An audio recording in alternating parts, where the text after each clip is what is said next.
Right. Karimnagar జిల్లాకు సంబంధించి ఒక ఎమ్మెల్యే అనుచరుడు, ఎమ్మెల్యే తను కాదు నేనే ఎమ్మెల్యేను, నెక్స్ట్ డీలిమిటేషన్ అయితే నియోజకవర్గాల పునర్విభజన అయితే నేనే ఎమ్మెల్యేను మీ తాట తీస్తా అని అధికారులను బెదిరిస్తున్నట్టుగా కనబడతా ఉంది.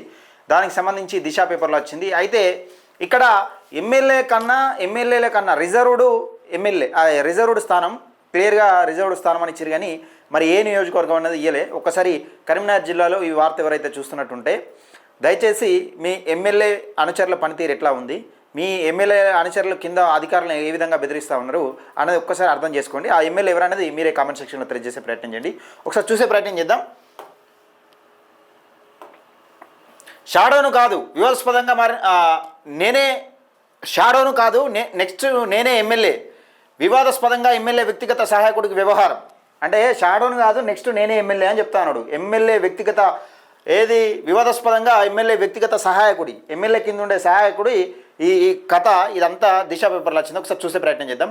అవినీతి అక్రమాలను అరికడతా, పారదర్శక పాలన అందిస్తా అంటూ కళ్ళబొల్లి మాటలు చెప్పి ఎన్నికల్లో గెలిచిన కరీంనగర్ జిల్లాలోని ఓ రిజర్వ్డ్ అసెంబ్లీ నియోజకవర్గ ఎమ్మెల్యే ఆయన అనుచరుల వ్యవహారంతో విమర్శలు వ్యక్తమవుతున్నాయి. తాను చెప్పిందే జరగాలి, లేదంటే అధికారులైతే బదిలీ వేటు, అధికార పార్టీ నేతలైతే కటకటాలు లెక్కించాల్సిందే అన్నట్టుగా అక్కడి పరిస్థితి మారిందని స్థానికులు ఆరోపిస్తున్నారు. జిల్లా కేంద్రానికి కూతవేటు దూరంలో ఉన్న ఆ నియోజకవర్గం ఏది కరీంనగర్ జిల్లాకు కూతవోటు దూరంలో ఉందట నియోజకవర్గం. ఇక మీరు అర్థం చేసుకోవాలి. ఇక నియోజకవర్గంలో ఉన్న ఈ నియోజకవర్గంలో ఎమ్మెల్యే సహాయకుడి ఆగడాలతో ఇక్కడ రాచరిక పాలన సాగుతోందా అనే సందేహాలు వ్యక్తమవుతున్నాయి. రాజ్యాంగబద్ధంగా ఉద్యోగాలు పొందిన ప్రభుత్వ ఉద్యోగులు సైతం సదరు సహాయకుడి వ్యవహార శైలితో తీవ్ర ఇబ్బందులు ఎదుర్కొంటున్నట్లు తెలుస్తోంది. అతడి వేధింపులు తట్టుకోలేక కొందరు ఆత్మహత్యలకు పాల్పడుతుండగా మరికొందరు వాల్ పోస్టర్లు కరపత్రాల ద్వారా తమ నిరసన వ్యక్తం చేస్తున్నారు. అతని వేధింపులు తట్టుకోలేక కొందరు ఆత్మహత్యలకు పాల్పడతా ఉన్నారట. ఇక ఈ మధ్యలో ఒక సంఘటన జరిగింది, నేను క్లియర్గా చెప్పాల్సిన అవసరం లేదు, మీకు అర్థమవుతుంది. మరికొందరు వాల్ పోస్టర్లు కరపత్రాలతో నిరసన వ్యక్తం చేస్తూ ఉన్నారట. అటు అధికార పార్టీలోని సహాయకుడి వ్యవహార శైలి తీవ్ర కలకరం రేపుతున్నట్టు సమాచారం. పునర్విభజనను బాగా వేస్తా, ఖబర్దార్, శృతి మించుతున్న ఆగడాలు, తలలు పట్టుకుంటున్న అధికార నాయకులు, ఆయన చెప్పిందే వేదం అన్నట్టుగా పాలన, అధికార పార్టీలో కలకలం అని ఒక వార్తనైతే చూస్తున్నాం. శృతి మించిపోతూ ఉన్నాయట. రిజర్వ్డ్ స్థానం అయితే ఏదైతే కరీంనగర్ కూతవేట్లో ఉన్నదో రిజర్వ్డ్ స్థానంలో ఆ ఎమ్మెల్యే అనుచరుడు ఆగడాలు శృతి మించిపోతూ ఉన్నాయట. మరి నిజంగా ఆ రిజర్వ్డ్ స్థానం ఏది, ఆ ఎమ్మెల్యే అనుచరుడు ఎవరు, మరి నిజంగా ఈ ప్రభుత్వ అధికారులను బెదిరించే తీరెట్లున్నదనేది ఒక్కసారి చూసుకునే ప్రయత్నం చేద్దాం. క్లారిటీకి ఇచ్చిండా? మరి ఇక షాడోను కాదు నెక్స్ట్ నేనే ఎమ్మెల్యే. కరీంనగర్ జిల్లాలోని రిజర్వ్డ్ అసెంబ్లీ నియోజకవర్గం ఎమ్మెల్యే వ్యక్తిగత సహాయకుడికి వ్యవహారం వివాదాస్పదంగా మారుతుంది. అతగాడి ఆగడాలకు అధికార పార్టీ నేతలు తలలు పట్టుకుంటున్నారు. తాను చెప్పింది చేయాల్సిందే, లేదంటే అధికారులైతే బదిలీ వేటు, అధికార పార్టీ నేతలైతే కటకటాలు లెక్కించాల్సిందే అన్నట్టుగా తయారైంది పరిస్థితి. అతగాడిపై ఎన్నో ఆరోపణలు వచ్చినా చర్యలు ఉండకపోవడంతో రెచ్చిపోతున్న నేత వ్యక్తిగత సహాయకుడు ఇక్కడ నేను షాడోను కాదు నెక్స్ట్ ఎమ్మెల్యే నేనే, తేడా వస్తే అంత చూస్తా అన్నట్టుగా హెచ్చరికలు జారీ చేయడంతో అధికార పార్టీలో అలజడి మొదలైంది. అతగాడి వేధింపులు తట్టుకోలేక కొందరు ఆత్మహత్యలకు ఒడిగడుతుంటే మరికొందరు వాల్ పోస్టు కరపత్రాలతో తమ నిరసన వ్యక్తం చేస్తున్నారు. అతగాడి వేధింపులు తట్టుకోలేక కొందరు ఆత్మహత్యలకు పాల్పడుతున్నారట. గంత దారుణమైన పరిస్థితి నెలకొన్నది. అయితే శృతి మించుతున్న ఆగడాలు, అవినీతి అక్రమాలకు అరికడతా, పారదర్శక పాలన అందిస్తా అంటూ కళ్ళబొల్లి మాటలు చెప్పిన తీరా ఎన్నికల్లో గెలిచిన కరీంనగర్ జిల్లాలోని రిజర్వ్డ్ నియోజకవర్గంలో శాసనసభ్యుడు అతని అనుచరులు రజాకార్ల పాలనను మరిపిస్తున్నారు. వ్యక్తిగత సమస్యలు, పాలనపరమైన అంశాల్లో జోక్యం చేసుకుంటూ ప్రత్యేక పాలన సాగిస్తున్నారు. ప్రభుత్వ కార్యాలయాలను పక్కకు పెట్టి క్యాంపు కార్యాలయం నుంచి పాలన సాగిస్తున్నారు. అయితే కొందరు ఉన్నతాధికారులు జిహూర్ అన్నట్టుగా వ్యవహరించడంతో పాలన పక్కదారి పడుతూ ప్రజల ఇబ్బందుల్లోకి నెట్టేస్తుండగా సహకరించని అధికారులు వేధింపులకు గురి చేస్తున్నారు అనే విమర్శలు వ్యక్తమవుతున్నాయి. అధికార పార్టీ నేతలు సబబు కాదు అంటూ చెప్పేందుకు ప్రయత్నం చేసినా, వారికి వ్యతిరేకంగా మాట్లాడినా, ప్రశ్నించినా కన్నెర్ర చేస్తున్న సహాయకుడు వారిపై అక్రమ కేసులు నమోదు చేస్తూ కటకటాల్లో పంపిస్తున్నారు. దీంతో కొందరు పార్టీ మారేందుకు సన్నాహాలు చేస్తుండగా మరికొందరు మేము ఏగలేము, ఆత్మహత్యల శరణమంటూ ఆత్మహత్యకు ఓడిగడుతున్నారు. ఇక్కడ అధికార పార్టీకి సంబంధించిన నాయకులు కూడా నువ్వు చేసేది కరెక్ట్ కాదు, పార్టీ డ్యామేజ్ అని చెప్పే కార్యక్రమం చేస్తూ ఉంటే వాళ్ళను బెదిరింపులకు గురి చేసి వాళ్ళను ఆత్మహత్య చేసుకునేటట్టు చేస్తున్నాడట. అంటే సొంత పార్టీ నాయకులను కూడా విడిచిపెడతాడట. అధికారులు ఎవడన్నా మర్రపడితే నీ అంతు చూస్తా, నెక్స్ట్ నేనేమీ లేనని చెప్తున్నాడట. చెప్పింది చేయాల్సిందే. ఇక్కడ నేనే బాస్. జిల్లా కేంద్రానికి కూతవేటు దూరంలో ఉన్న నియోజకవర్గంలో జరుగుతున్న ఎమ్మెల్యే సహాయకుడి ఆగడాలతో ఆ నియోజకవర్గ భారతదేశంలో భాగమేనా లేక అక్కడ రాచరిక పాలన సాగుతుందా అనే సందేహాలు వ్యక్తమవుతున్నాయి. అయితే రాజ్యాంగబద్ధంగా ఉన్న ఉద్యోగాలు పొందిన ఉద్యోగులపై సదరు సహాయకుడు వ్యవహార శైలితో నలిగిపోతున్నారు. తాను చెప్పింది చేయాల్సిందే, లేదంటే సస్పెండ్ చేపిస్తా, ఉద్యోగం ఎలా చేస్తావో చూస్తా అంటూ హెచ్చరికలు చేయడంతో ఆ నియోజకవర్గంలో పోస్టింగ్ అంటేనే జంకుతున్న పరిస్థితి నెలకొంది. తాను చెప్పింది వినకపోతే ఎమ్మెల్యే నుంచి ఫోన్ ఏమైందిరా తమాషానా పని చేస్తలేవంట అని ఫిర్యాదులు వస్తున్నాయి. ఒళ్ళు దగ్గర పెట్టుకొని పనిచేయి, లేదంటే ఇంటికి పంపిస్తా అంటూ హెచ్చరికలు.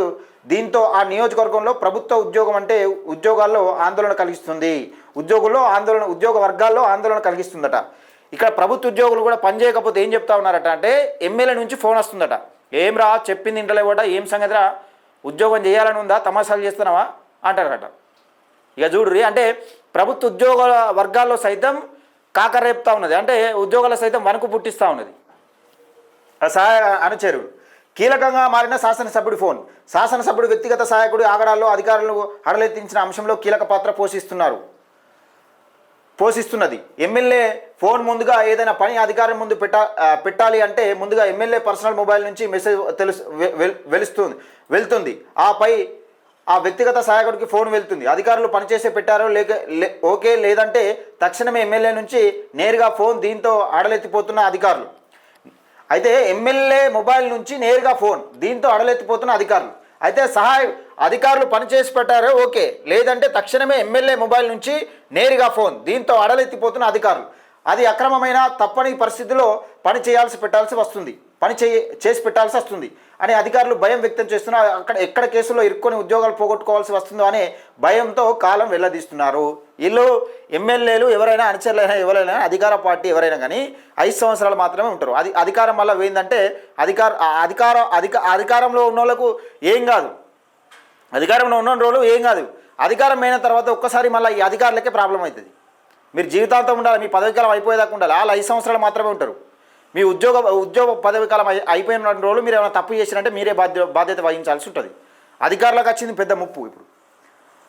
అయితే నెక్స్ట్ నేనే ఎమ్మెల్యేను. పాలనాపరమైన అంశాల్లో తలదూరుస్తున్న ఎమ్మెల్యే వ్యక్తిగత సహాయకుడు రాజకీయాల అంశాల్లో సైతం కీలక పాత్రనే పోషిస్తున్నట్లు అధికార పార్టీలో చర్చ జరుగుతుంది. దీంతో సహాయకుడి కనుసన్నల్లో ఉంటేనే పదవులైనా పనులైనా అన్నట్టుగా తయారైంది పరిస్థితిని. దీంతో క్యాడర్కు సదరు ఎమ్మెల్యేకు చెప్పడం కంటే సహాయకులకు చెప్తేనే పనులు అవుతాయని అనే నమ్మకం ఎక్కువ. పై నియోజకవర్గ పునర్విభజనలో నియోజకవర్గంగా మారుతుంది. టికెట్ మనకే, నెక్స్ట్ ఎమ్మెల్యే మనమే అనే ధీమా వ్యక్తం చేయడంతో అధికార పార్టీ నేతలు సైతం ఎందుకు వచ్చిన గొడవ అని సర్దుకుపోతున్నారు. సదరు సహాయకుడు పలు సందర్భాల్లో షాడో అని ప్రచారం జరుగుతుంది. నేను షాడోను కాదు, ఎమ్మెల్యేనే అని చెప్పడం కూడా పార్టీ క్యాడర్ను సందిగ్ధంలో పడేస్తుంది. దీంతో ఆ నియోజకవర్గంలో ఆయన చెప్పిందే వేదం అన్నట్టుగా పాలన సాగుతుండగా ఆక్రమణలు, అరాచకాలు అడ్డుపడుపు లేకుండా ప్రజలకు ఆ నియోజకవర్గంగా శాపంగా మారింది అన్నట్టుగా చర్చ నియోజకవర్గంలో జోరుగా సాగుతోంది. అటు అధికార పార్టీలో సైతం సహాయకుడు వ్యవహార శైలి కలకలం సృష్టిస్తుంది అని ఈ కాంగ్రెస్ పార్టీకి సంబంధించిన రిజర్వ్డ్ ఎమ్మెల్యే స్థానంలో కరీంనగర్కి సంబంధించి కూతవేటు దూరంలో ఉన్న నియోజకవర్గాల్లో ఇది జరుగుతూ ఉందట. ప్రజలు ఆశ్చర్యపోతూ ఉన్నారట. అసలు ఎమ్మెల్యే అతను కాదు నేనే అని చెప్తా ఉన్నారట. నెక్స్ట్ నియోజకవర్గాల పునర్విభజన అవుతుంది, నెక్స్ట్ టికెట్ నాకే, నేనే ఎమ్మెల్యేను, ఒక్కొక్క తాట తీస్తాను అధికారులను బెదిరిస్తూ ఉన్నారట. మరి ఏం చేస్తూ ఉన్నారు అధికార పార్టీకి సంబంధించిన ఎమ్మెల్యేలు, ఏం చేస్తూ ఉన్నారు? ఇది అసలు భారతదేశంలో ఒక భాగమేనా, లేకపోతే నియోజకవర్గం ఇదేమైనా తేడా ఉందా, లేకపోతే దీనికన్నా సపరేట్గా హక్కులు ఉన్నాయా అని ప్రజలు ఆశ్చర్యపోయే పరిస్థితి నెలకొన్నదట ఆ సహాయకుడికి వల్ల. అంటే ఏం జరుగుతూ ఉంది, ఏం కథ అన్నది అధికారులు కూడా చెప్పింది చేయాలి, లేకపోతే నీకు ట్రాన్స్ఫర్ అవుతా, నీ ఉద్యోగం పోతుందా అన్నట్టుగా బెదిరిస్తూ ఉన్నారట. తప్పని పరిస్థితిలో అది అన్యాయమైన కానీ చేస్తూ ఉన్నారట. మరి అధికారుల సంగతి ఏందో, ఆ ఎమ్మెల్యే సంగతి ఏందో, ఈ కథ ఏందో, ఈ అవినీతి కుంభకోణాలు ఏందో, ఈ లెక్కేందో. కాంగ్రెస్ పార్టీ వాళ్ళకు అధికారం రాకరాకొచ్చింది. ఒక్క నియోజకవర్గం కాదు, కరీంనగర్లో ఈ ఒక్క నియోజకవర్గం ఏ నియోజకవర్గం మీరు ఆలోచించుకోరు. కానీ కొన్ని నియోజకవర్గాలలో నేను రిజర్వ్డ్ స్థానాల గురించి చెప్తున్నా. ఎమ్మెల్యేలకు తెలియకుండా మీ కింది వాళ్ళు కొందరు మీతో తిరిగే వ్యక్తులే షాడో ఎమ్మెల్యే లెక్క ప్రవర్తిస్తూ పోలీస్ స్టేషన్లో ఎస్ఐలను వీళ్ళని గ్రిప్లో పెట్టుకొని వీళ్ళు అవినీతి అక్రమార్కులను పట్టుకోకుండా వాళ్ళకు వంత పాడుతూ అమాయకులను జైలు పాలు చేస్తూ ఉన్నారు.